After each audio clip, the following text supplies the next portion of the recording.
This is PQ3 number 5, and we are going to be using the power reducing formulas to reduce sine squared x, cosine squared x down to the power of 1. So we're going to start off by using our power reducing formulas, and we know that sine squared of x is equal to 1 minus cosine of 2x over 2, and cosine squared x is equal to 1 plus cosine 2x over 2.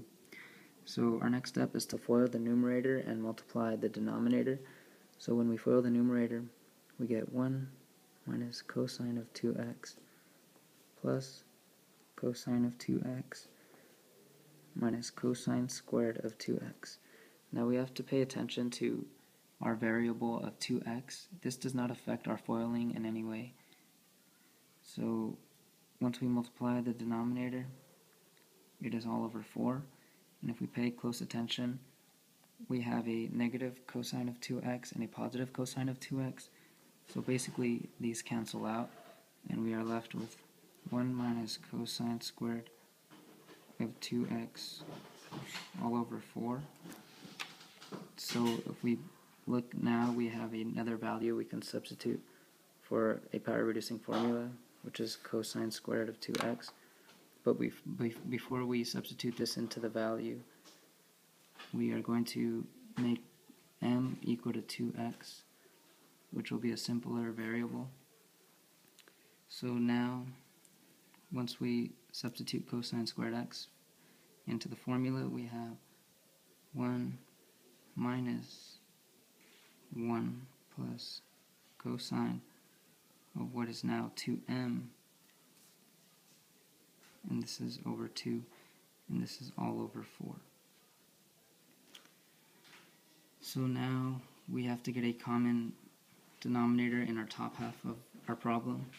So since we have 1 and the other problem is over 2, we can make this 2 over 2.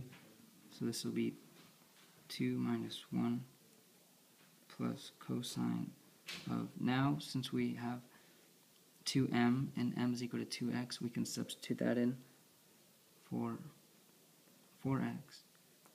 So now this is all over 2, and this is all over 4.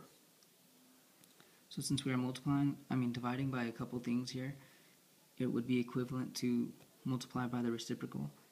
So if we multiply by the reciprocal here, that cancels, and if we multiply by the reciprocal there, the numerator stays the same, which is 2 minus 1 plus cosine of 4x, but our denominator multiplies out. 4 times 2 is equal to 8. So now if we take a look, we have 2 minus 1, which are like terms, so this simplifies down to 1 plus cosine of 4x all over 8, and this is our final answer because the whole problem has the highest power of 1.